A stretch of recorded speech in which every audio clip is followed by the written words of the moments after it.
So it wasn't like, hey, I'm looking for what's the next play. Like you were already successful. Tell me about that pivot and that transition. Well, I reached a plateau. And so at the end of 2017, I was going through this phase. I was like, okay, what am I going to do? Because I've done these plays, I've done the summer camp, I've, cut so many lawns. We've done this. There has to be something else. And so that's when I was following you with Game Plan that year. But there was no stream. Yeah. So the FOMO kicked in because I'm missing out and everybody's posting, you need to be here. So TSP Live 2018 came around and I was probably one of the first people that signed up. So June comes around, I'm in the building. My son, he was graduating from high school that year, so I brought him as a high school graduation gift. As VIPs, I remember y'all were on VIP days. Right. That's right. And I was like, okay, what's going on here? But I knew I needed a different environment. And so what I saw was excellence. And I was like, wow. I said, okay, Lamar, because I'd heard about you, but I'd never really immersed myself in the community. So I was like, all right. I said, look at this. I said, he knows how to put a production on because the background with the productions, I'm able to look and see, okay, what's the when quality? You do events, you look at it. You don't just attend. I saw everything. You examine. I'm watching the whole system. I said, wait a minute, I think I need to learn from him. So I'm watching, and then it came time for the mastermind. I'd never heard of what a mastermind was. So I looked at it, and I was like, oh, so this is a real commitment here. Okay.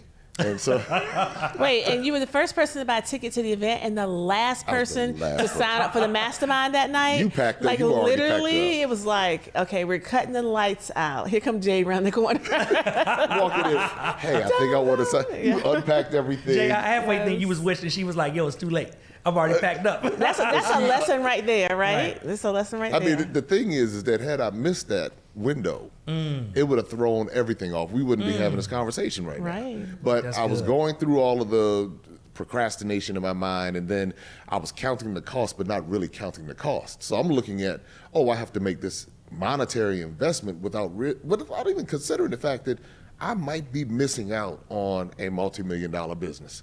So I'm counting pennies, literally about to miss out on millions of dollars.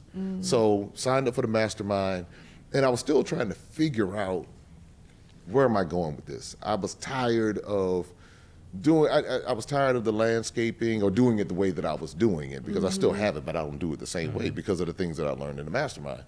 But then I was like, okay, what's next? Here I am, I have to figure this out. And I just started being in the community and listening to people and listening to different mindsets. So the mindsets weren't scarcity mindsets. Even though when I signed up, I had the scarcity mindset because I was like, I don't know if I'm going to be able to do this. But then after a while, I started hearing other stories. Stories inspired me to say, you know what, maybe there is something else out here. And then that's when I went to Ghana. I went to Ghana later that year in 2018. Okay. When I went to Ghana, I sat there and I said, my people need to see this. Because I felt deceived by all the different things that I'd heard over the years, children sick, babies with flies and everything. And I said, that's not the complete story. So I was in Benin, that's another West African country, and you were doing a training, and you said, Jay could turn that travel into a multi-million-dollar business if he wants to, a 7-figure business. And I said, wait a minute, I never even thought about that.